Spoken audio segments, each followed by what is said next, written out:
I do put that pressure on myself to try to prepare as if I am the number one guy going into the game. And because, no matter what, all the quarterbacks, when they have their helmet on, they can hear the plays being called, and everything like that. So it gives me peace being on the sideline, hearing the play, and really just being able to, say it to myself and understand exactly what's going on. So I have a, better feel of, what it'll sound like and feel like whenever I do get an opportunity, whatever day that may be. Are you and the coaches and the other quarterbacks the only ones who hear that conversation? Yeah, coaches and quarterbacks are the ones that can hear it. The coaches can talk to each other. We just hear what our offensive coordinator. We just hear the play that he says. Wow, that's cool. And what about you also got to not go up too high because you don't want to come down, right? Like when you go out there, if you're not playing, you have to protect yourself from having a huge adrenaline rush, right? But I'm guessing that takes practice, especially the first game. You're like, holy shit, even though you're not going to play, you must have get overwhelmed a little bit, like you're ready to fight or flight.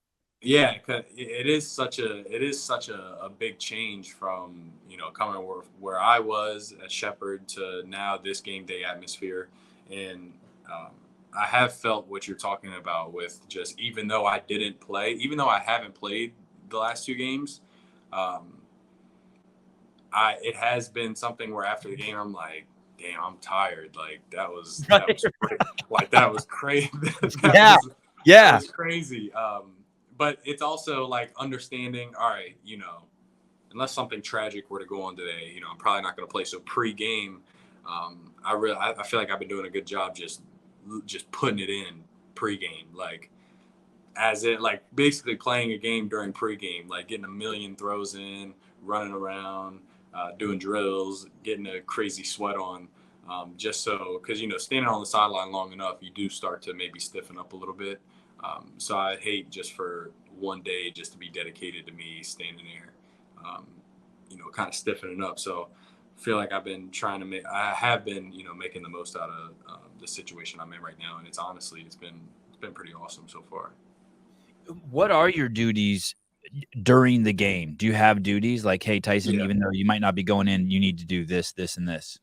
Yeah. Like throughout the week, I play a different role with, in putting information about the other team, like into a quarterback tip sheet that we can all look at, the starter and the backup quarterbacks that we can look at and have tips on, what to look at throughout the game. So doing that throughout the week, and then game day, just intently watching while our offense is on the field, and basically being the eyes on the sideline, for Justin when he comes off the field and maybe he has a question, or maybe we tell him like, hey, did you see this? This is what they did this last play, and this might be something that they might be trying to do going forward. So just being an asset to him, so that we can be, more dynamic, more successful, things like that. So if you picked up some pattern of something that the defense was doing that was a reveal, you would let your homeboy know who's in the game. Yeah, and there's iPads on the sideline. So when you come off the field, each play, there's the before the snap, as the snap is happening, and a post-snap shot of each play. So you can see what they're trying to show before we snap the ball and what they're getting to once we do snap the ball. So we're like looking at it and be like, yeah, this is what we talked about, on Wednesday, when they do this or that, this is what they're trying to get to. So just look for that next time you go out there. Like just things like that, just trying to be as helpful as possible. Can you tell me about what it's like going to the stadium? How does a football player go to the stadium and how do you leave? Do you have any interaction with the fans? What's that like? Yeah, so it's like it's a lot different than college because of how much free time you have leading up into the game. Like college, like if you play a college game on Saturday, you're doing meetings up until Friday night. Like your last meeting is like Friday night before you go to sleep, and then you wake up and play the game. Like here we play on Sunday. Like today we got done at 3:00, and we don't have anything for the rest of the day. And then tomorrow we have a walkthrough, and then we get on the plane.